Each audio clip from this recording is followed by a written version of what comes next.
Otsaila honetan urte beteko da, Errusiako tropak Ukrainan sartu zirenetik, bai eta 9 urte Euromaidaneko estatu kolpeak Yanukovych presidentea Ukrainiatik bota zutenetik. Testuinguru honetan inoiz baino argiago da konsensu politikoa dagoela indar politiko ezker zein eskubiko indar politiko ezberdinen artean, OTAN eta estrategia jankeen alde egiteko.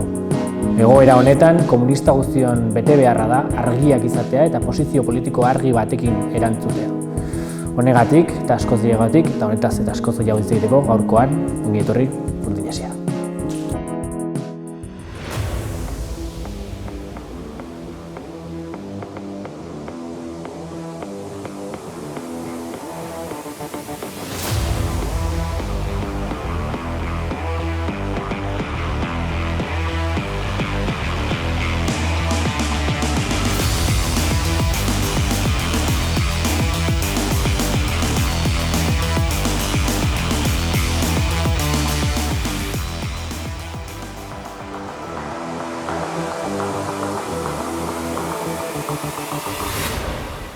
Ongi etorriak Burdinesiako beste programa batera. 8 urteko gerra zibila eta urtebeteko gerra irekiaren ondoren, imperialismoak Ukrainian sortu duen sarraskiak ez dauka mugarik. Eta, efemeride honetan edo programa honetan gerrari dagozkion aktualitatea eta hausnarketa politikoei helduko diegu hain zuzen ere. Horretarako gaurko nirekin ditut, Eskubitik hasita, Pio Armazabal, Gabon, Carla Pisano, eta Ander Goiatxe. Gabon, Martín. Gabon irurei eta eskerrik asko egoteagatik. Gaurko programaren hasteko, gonbidatu berezi bat izango dugu, Asier Blas, Euskal Herriko Unibertsitatean zientzia politikoetan doktoratua. Bera izan dugu Burdinesian elkarrizketa zabal batean, naturan otsailaren 24ean publikatuko den elkarrizketa batean, eta gaurkoan horren laburpen bat izango dugu programaren sarrera modura.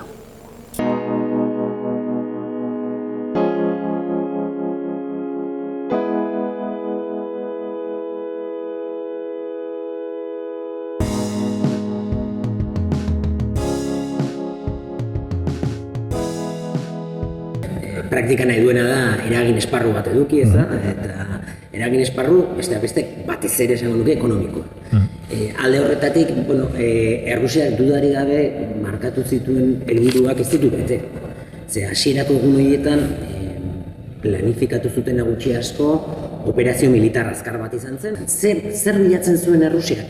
Nagusiki bilatzen zuena zen erregimen aldaketa bat Ukrainan, edo erregimen aldaketa espaldin bazan, zaila zan, seguruenik hori lortzea ere ez zuten uste posible zenik, baina presio militarraren bitartez Kieveko gobernua bake akordio bat sinatzera derrigortu nahi zuten, seguruenik segurtatuko zuena Kiev eta Ukraina beraz NATOtik kanpo mantentzea, eta nolabaiteko neutraltasun bat, eta seguruenik aitortzea Krimeako errusiar izaera, eta ikusiko nuke segurenik Donbasek zertatu zen, kasu autonomiaren bat, odena helako. Baina operazio azkar hori etzan ondo atera. Besteak beste hor erakutsi dena Errusiar ejertzitoak eta nagusiki bere inteligentzia zerbitzuek erakutsi dutena da, huts egin dutela. Huts potolo bat izan dute, ze beraiek pentsatzen baldin bazuten operazio hori bizpahiru astetan bete zezaketela, garbi dago horrela ez dela izan. Israelek bitartekaritza lana egin zuela Errusia eta Ukrainaren artean. Eta, ondo bidean zikoan asuntoak. Kontua da, saboteatua izan zela mendebaldeagatik. Eta argi eta garbi esan du Benetek, ez da? Orduan alde horretatik, badakigu lehen aukera horretan, balizko bake akordio bat, edo sueten bat lortzearen kontrako agente interesatuna mendebalde izan zela, eta berezik Amerikako Estatu Batuak Britainia dira. Gero gainez, apirilean zen ikusi genuen.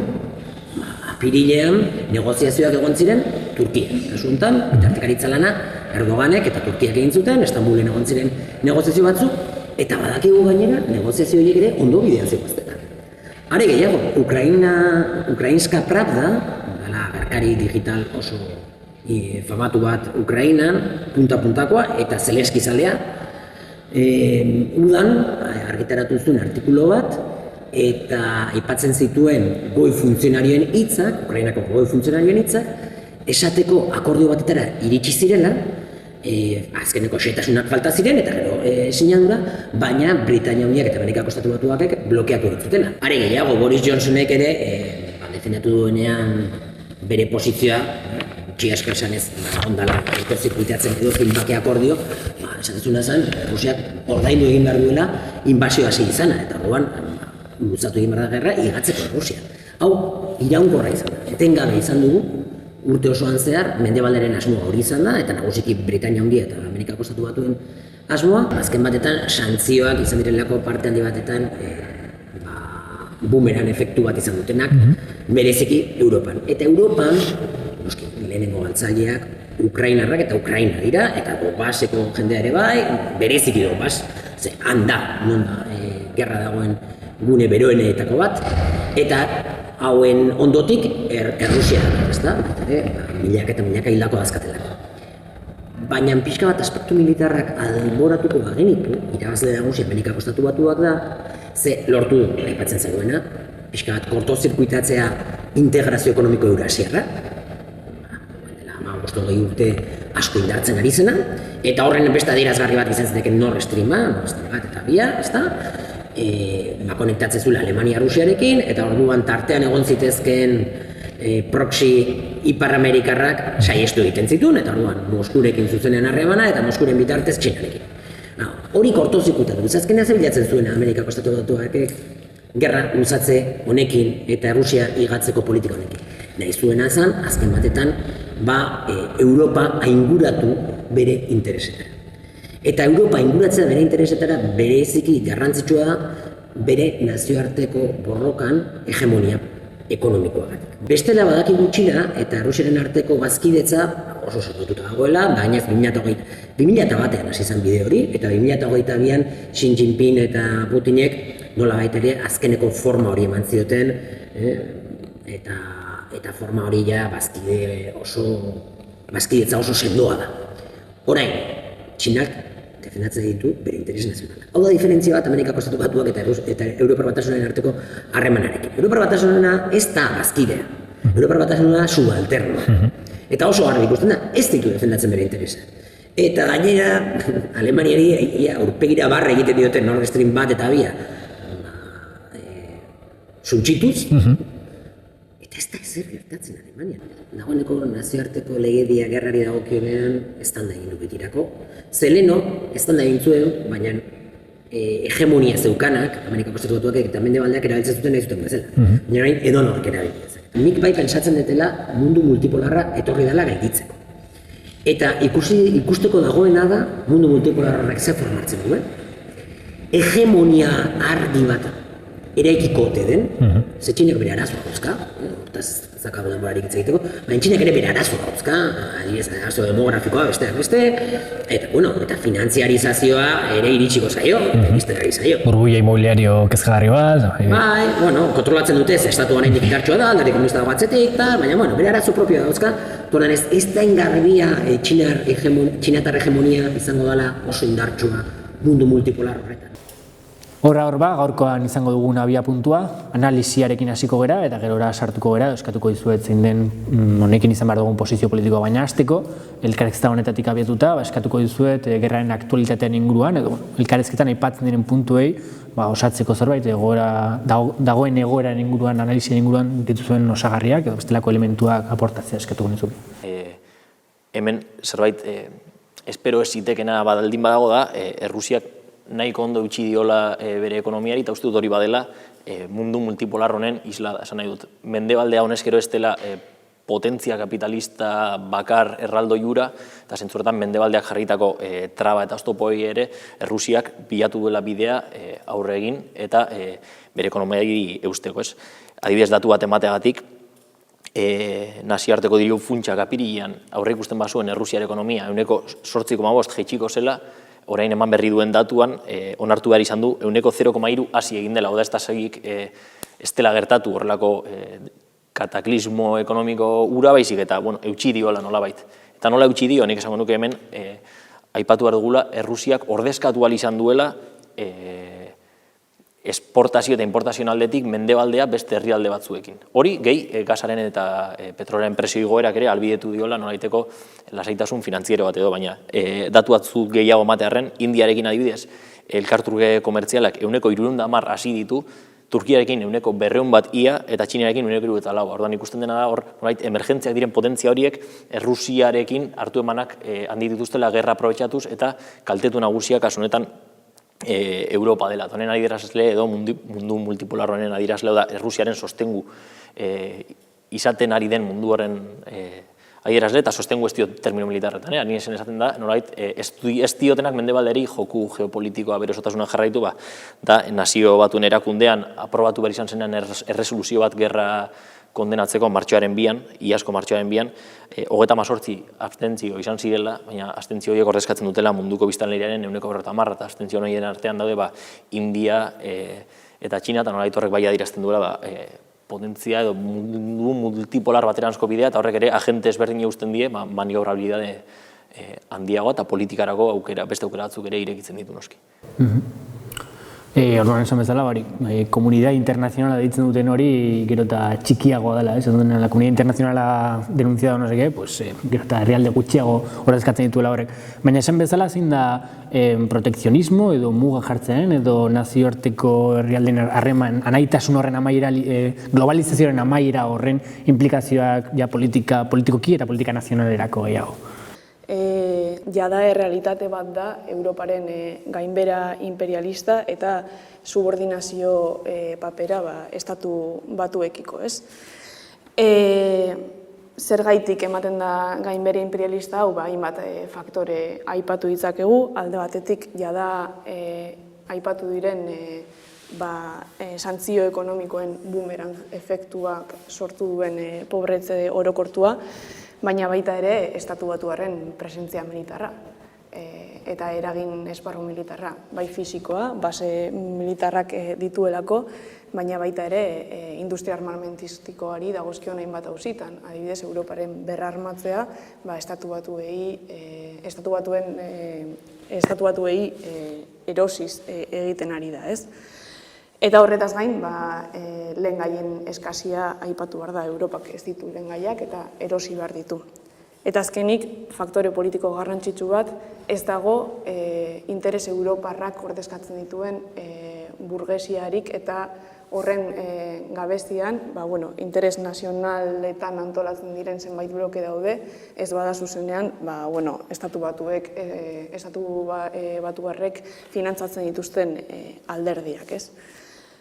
Claro, Europaren gainbera imperialista honek ahuldu egiten du bere ekonomia eta Europaren posizio imperialista hau izan zen nolabait langile aristokraziaren sorrerarako eta baita ere langile klasearen zenbait sektoren soborno ekonomiko eta politikorako eta pasifikaziorako baldintza nagusi bat. Honek aldaketa sakonak ekarriko ditu. Alde batetik aipatu den pobretze orokortu batera egingo du, baina aldi berean ere zenbait proposamen politiko berraktibatuko ditu, ez? Zuk aipatu duzun bezala, nazionalismoen gorakada edo politika protekzionisten eta merkatu nazionalaren defentsa irmoa egiten dituzten alderdi reakzionarien gorakada eta bar luze bat. Nik uste merkatu nazionalez ari garela, ongizate estatuaren gainbeheraz ari garela, ezinbestean sozialdemokrazian papela zeritzen behar dugula gerra testuinguru honetan, historikoki sozialdemokraziak erakutsi duen jarrerari jarraiki eta burgesia nazionalekin adierazi duen konpromesu historikoari jarraiki izan dezagun, beste behin ere ikusten baititugu herrialde ezberdinetan gobernuan eta politika balintzatzeko aukera duten herrialde ezberdinetan nola gerra aurrekontuak onartu dituzten, beste behin ere, eta ez gerra aurrekontuak momentu puntual batean derrigortuta edo konjuntura gala eskatzen dirako, baizik eta epe luzerako NATO berrarmatzea aurre ikusten duten aurrekontu eta konpromesuak onartu dituztela. Horrek inplikatzen duena da, sozialdemokraziak onartzen duela gerra testu inguru, epeluzeko gerra testu inguru bat prestatu behar dela, eta zentzuetan NATOren aldeko posizio irmo bat hartu duela, hau da, onartzen duela Txinaren aurkako balizko gerra baterako ere prestatu beharra dagoela eta berrarmatze bat abiatu beharra dagoela eta horretarako aurrekontuak onartu dituela. Uste dut, evidentea dela, jakitun direla Europan gozatu ditugun ongizate mailak ere, badirela Europaren posizio imperialistaren ondorio eta zentzu horretan hori defendatzeko beharrezko neurriak hartzen dituzte. Tankeak bilatzeagatik denuntziak eta publikoki adierazten dituzte, baina gero tanke horiek produzitzeko beharrezkoak diren presupuestoak ez onartzen dituztela. Nik esango nuke azkenean sozialdemokraziaren zera jokabide klasiko bat dela, gauzak gertatu daitezen oinarria jarri eta gertatzen direnean eskua burua eraman eta salaketa hipokritak egitea. Hori gobernuan daudean eta oposizioan daudenean beste kareta bat ateratzen dutela askotan komentatu du hemen. Baina hortan sozialdemokrazia aurreko gerretan izan den bezala, makuilu edo hanka garrantzitsu bat den bezala, bestelako espresioak ere, hau da guztiz kontrakoak direnak, bueno, guztiz kontrakoak ez, baina guztiz kontrako bezala simbolizatzen diren normalean, eskuin muturra egiten dena edo fasismoa irekia ere bai, edo nazismoa batzutan ere garrantzitsua dira ez. Nik uste oso deigarria dela ere nazismoak eta konkretuen Ukrainian zabaldu den nazismoak komunikabideetan eta mendebaldeko komunikabideetan gureetan ere izan duen nolabaiteko aurpegi zurekita hori, ez? Eta aipatuko nahiko nituzke deigarria izan delako EITB-en bertan gurean egon direlako erreportari garrantzitsu batzuk Aiestaran bera adibidez, ez? Egin dituztenak reportaje behin eta berriz reportajeak Azov batailaiaren inguruan, beraien aurpegia zurituz eta horretar, eta askotan inkluso komunikabideetan bertan ere nolabait elkarrizketak egiten zituztenek edo entrevistadorek puntualizatu behar zituztenak ez, bai, baina gogora ezagun hauek naziak direla, ez? Osa, puntu horretara iritsi gara, ez? Horren hori ere guztiz salagarria dela irutzen zait.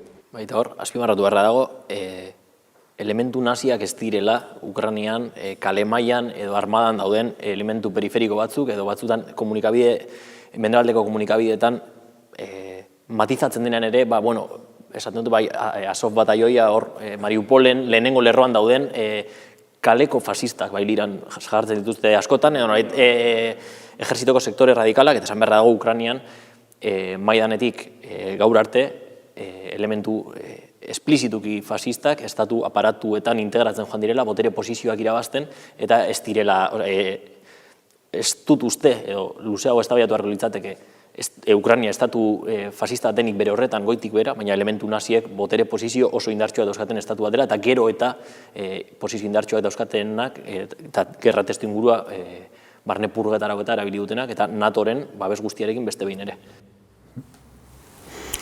Analizia inguruan besterik gehitzeko balego, bestela interesgarria irutuko litzateke posizio politikoaren auzian sartzea. Izan ere, hasieran aipatu duen bezala, honek eztabaida asko ekartzen ditu, ez? Bai, ezkerregal sozialdemokratik hasita talde txikiago edo erradikalago batzuetaraino, nahasmen handia sortu ohi du gerraren aurrean nola posizionatu, azken finean nola hartu posizio bat realista dena edo nola eragin daiteke gerra testuinguru horretan, askotan sentitu dezakegun bakoitzaren txikitasun politikotik, eta baita ere ze posizionamendu hartu. Hau da, askotan ikusi da, galdea botako izuet eta gero nahi zuen bezala sartu, baina garrantzitsu gelditzen zait testuinguratzea ez, egon dela lehenago beste esperientzietan, ezkerraren baitan alako saiakera bat, ekidistantzia eta alako posizio batzu bultzatzeko ez, eta testuinguru horretan gure bete beharra da, eta horretarako egiten ditugu programa hauek eta hausnarketa politiko guzti hauek, zer da guk egin behar duguna. Askotan galdera hori oso nahasgarria izan daiteke, zer egin dezakegu guk, eta beraz zer egin behar dugu testuinguru guztionen aurrean. Nik uste dut hor, hasteko, erremarkatu behar dela, irabaziak bera geldigabe edo doan testuinguru honetan gerra interimperialistak edo, areagotzen ari diren honetan, guri dagokigula, gure kasuan, gure bloke geopolitikoan nolabait esan da, burgesia edo oligarkia internazionalaren nolabaiteko elementua edo agentea den hori kritikatzea eta horri aurre egitea, gure kasuan ikuste hori OTAN dela, edo NATO, eta azken finean NATO lertu behar dugula, azken finean mendebaldeko burgesiaren edo oligarkiaren aparatu politiko-militar bezala, eta seinalatu behar dena da, eta aurre egin behar zaio nola ez, NATOk erabiltzen duen interbentzio estrategiari, ez? Azken finean mundu mailan bere posizio hegemonikoa mantentzeko darabilen interbentzio estrategiari. Ondorio zuzenak dituelako, bai hain zuzen ere, estatu batuekiko subalternoak diren herrialdetan, gurean kasu ez, aipatu du gerra ekonomikoa, aipatu genezake ere guztienak ekarri duen estatuaren deriba autoritarioaren gorakada. Horrez gain ere, OTAnek erabiltzen duen gerra ekonomiaren estrategia, eta horrek munduko herrialde askotako proletargoarengan edo kapasumeetan izan dituen ondorioak, Kuba, Venezuela, Iran, Errusia eta bar, eta nola ez, OTAnek zuzenean edo delegazio gerren bidez, konflikto belikoak ireki dituen lurraldetan sufritu behar izan diren miseriak, ez? Nik uste OTAnen kontrako posizio argi bat edukitzea funtsezkoa dela, ez, guretzat. Hori dagokigula gutxienez. Nik ordena den matiz bat egingo nuke, egia da NATOren aurkako posizionamendu irmo bat izan behar dugula, baina ulertu behar dugu aldi berean NATOren aurkako posizionamendu soil batek gaur egun edo adibidez 60ko eta 70ko hamarkadan konotazio ezberdinak dituela. Eta horiek, Errusiaz egiten dugun karakterizazioaren araberakoak direla, ez? NATO sortzen da Bigarren Mundu Gerraz geroztik tresna antikomunista eta antisovietiko gisa, eta bloke sovietarraren erorketaren ostean ere mendebaldeko hegemonia bortxaz mantentzeko tresna bat da, ez? Klaro, 20. mendearen bigarren erdialdean NATOren aurkako posizionamendu bat de facto Sobietar Batasunaren aldeko edo Sobietar Batasuna babestea ekartzen zuen.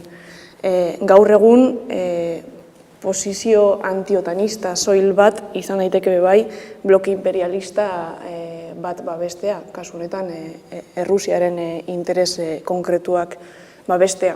Eta esango duena agian obiedade bat da, baina esan beharra dago Sobietar Batasuna ez da Errusia. Eta zentzu horretan, Rusiak darabilen propaganda antifasista edo Ukrainiako inbasioan erabili dituen Bigarren Mundu Gerrako erreferentzia simboliko guzti horiek direnagatik ulertu behar dira eta propaganda belikorako elementu garrantzitsuak dira. Azken finean Peiok lehen aipatu du, ez? Ukrainiako gobernua da ere, alderdi komunista bera debekatu duena eta legez kanpo utzi duena eta ilegalizatu duena. Orduan argi dago bando guztiak ez dira berdinak, guztiek betetzen duzela karakterizazio bat, zuk aipatu duzun bezala, eta guztiek mugitzen dula interes jakin batek, mundu guztiak daki Errusia ez dagoela hor antifasismoaren aldeko aldarri batekin, baina ez dela berdina bando bat bestea, ez? Hori da pixka bat orekatzen saiatzen egiren, azaltzen saiatzen egiren. Bai, eta nik uste dut hori argitu behar dagoela, ez? Azkenen hori esan dugun, ez? Rusia potentzia imperialista ezala, kasu honetan egia da, nolabait esan da deklibe egoera batean edo nolabait estrategia defensibo bat hartu duela, lehen zeukan independentzia hori beste inguruko blokikiko galdu duela guztienekin, baina ez dugula desitxuratu behar bera, Errusiak berak daukan izaera, ez? Eta uste dut hor aipatzekoa dela ere, Barkatu, eraberean uste dut argi utzi behar dela, eta esan duzu, baina Errusia posizio defentsibo bat mantentzen ari dela eta erasotzailea kasu honetan. Atzetik datorren OTAN dela, eta Zelenskik berak esan du aste honetan, Minskeko akordioak, nolabait Ukrainiaren kulturanistasun eta bermatzea ahalbidetzen zuten akordioak, ez zituztela betetzeko asmorik eta denbora irabazteko tresna bat zirela, orduan hau da NATOren urteetako plangintza baten ondorio. Eta gerrak planifikatu egiten dira hasieran, baina batetak nola bukatzen diren. Parkatu egin nahi nizun puntualidade hori, uste dut garrantzitsua dela, Errusia Sobietar Batasunetik bereizte bai, baina NATOren responsabilidade zuzena seinalatzea kasu honetan. Eta gero ere, akaso... Eta barkatu, baina egia ere gu gaudela NATOren parten herrialde batean, hori ere pixuzko faktore bada gure politika definitzerako orduan, argi dago. Eta hori, azken finean, OTAnen aurreko postura hartu gain, beharrezko dugula ere, Karlak esan duenaren aritik, irautza sozialistaren estrategikotasun hori ere aldarrikatzea, ez? Azken finean, OTAnek gure lurralde honetan interbentzio kultural oso importante egin zen duelako urtetan zehar, eta normalizatuta dagoelako hor OTAnen aktibitatea bera, izaera bera, eta beharrezko dugula ere, azken finean, proletargoa gerretatik libratuko duen aukera estrategiko horirekin eta iraultza sozialistaren nolabaiteko aldarri bat ateratzeak aletara, ez da bakarrik OTAN-en kontrakotasun bat adierazi behar, baizik eta hori lotu egin behar da nolabait esan da proposamen politiko gauzagarri batekin eta benetan egoera hau guztiz erraietik soluzionatuko luken aukera errealarekin. Eta zentzu horretan, OTAN-en NATOren aurkako jarrera hori lotu behar da, programa edo proposamen politikoarekin, gure kasuan komunismoaren beharrezkotasunarekin, eta baita ere lotu behar da aldarrikapen konkretuekin edo NATOren aurkako posizio batek baditu implikazio konkretuak gaur egungo koiunturan argi adieraztea beharrezkoak direnak, ez? Hasita elementu oso argi batekin, armen bidaltzearen, etetearen alde egin behar dugu, eta irmoki salatu behar dugu aterabide armamentistiko guztia, aterabide militar guztia. Hori implikazio bat litzateke, baina baita ere badaude beste implikazio batzuk. Adibidez, ezain beste terno militarrean daudena, baizik eta terno kultural, politiko eta diplomatikoan egon daitezkenak. Adibidez, zentsura eta propaganda belikoa seinalatu beharko genituzke. Alde guztietakoa, ez? Propaganda belikoa alde guztietatik egiten da. Seinalatu beharko genuke, zelan informazio iturri batzuk, zenbait web orrialde eta bar, zentzuratuak izan diren, seinalatu behar dugu, adibidez, zelan propaganda otanista, belizista bat dagoen nolabait helburu duena, informazioa manipulatzen duena, bajak manipulatzen dituena, darabilten informazio militarra manipulatzen duena, nolabait sortzeko klima bat berrarmatzearen aldekoa eta armak bidaltzearen aldekoa, edo adibidez Nord Streamen asuntoarekin gertatuan guztia, ez? Vox Populi da hemen estatu batuarrek esartu dutela esku eta ez da ezer gertatzen, ez? Uste dut beharrezkoa dela eta implikazioetako bat litzatekela aldarrikatzea zentsura gelditu behar dela, propaganda belikoa bertan behera utzi behar dela eta proletalgoak orokorrean que tiene derecho a la verdad. Egira heltzeko bitartekoak izan behar dituela eta eskubide hori aldarrikatu behar dugu. Implikazio helduz ere badaude beste batzuk, ez? Santzioak, zuzen Europar Batasunak adostu arren, estatuek nolabait mantentzen dituzte. Eta uste dut ere, beharrezko dugula ere, santzioen kontrako, gerra ekonomikoaren kontrako aldarri bat eramatea. Azken finean, gerra ekonomikoaren ondori nagusiak, kasu honetan Errusiako langile klaseak edo kapasumeek sufritzen dituztelako. Baita ere, egon dira beste reklamazio historiko batzuk, NATOren presentzia edo estatu batuen presentzia militarrari zegozkionak, hemen baina Espainiar estatuan neko evidentak izan direna, Rotako basearekin, Zaragozan eta Zeuskaten basearekin, baina hori ere, aldarrikapen hori hemendik kanpo ere saldu beharko genuke, zuzen ere, OTAN-en edo estatu batuen presentzia militarra mundu mailan izugarria delako eta hori gelditu beharreko zerbait delako. Bai, beraz apurat sintetikoki esateagatik, uste dut, posizio bakezalea abstraktuan, posizio otanista bat ere izan daitekela da gerrari ez, Ukraina gisa joa leopardak bialdu oso modu automatikoan egin daiteken zera bat da, beraz, posizio antibelicista bat izan behar dugu, posizio horrek implikatzen duena da, arma bialketen kontra egitea, santzio ekonomikoen kontra egitea, zentzuraren kontra egitea, eta NATOren edatzaren aurka egitea argiki. Eta hori lotu behar dugu propaganda komunistarekin, hau da. Ez dagoelako potentzia imperialista edo geopolitiko alternatibo bat une honetan munduko proletargoaren interesak defendatu ditzakena. Zentzu horretan guk konstituitu behar dugu prozesu sozialista internazional bat, eta horregatik horrelako gertakari dramatiko guztiak erabili behar ditugu proletargoaren alternatiba politikoa indartzeko, kasu honetan komunismoa edatzeko. Izan ere, egoera belicista honetan irabazteko ezer ez duen bakarra proletargoa delako, eta zentzu horretan proletargoaren antolakuntzak soilik bermatu dezakelako sozialismoaren eraikuntza eta norait bakea bermatuko duen sistema bat. Horren uste dut beste implikazio politiko bat ere badela, errepresio antikomunista salatu eta komunismoaren aldeko lana egiteko baldintza politikoen defentsa bat egitea. Bai hemen eta bai nazioartean, eta zentzu horretan honek zuzenean garamatza beste behin Ukrainiaren politika antikomunista salatzera. Izan ere Ukrainian 2015-etik komunismoa ilegala da, ez alderdi komunista. Hori argitu beharra dago. Alderdi komunistak adibidez 2012an botoen 13%tik gora lortu zituen, eta ilegalizatu egin zuten 2015, baina ez alderdi komunista zelako, haizik eta propaganda komunista egiten zuelako.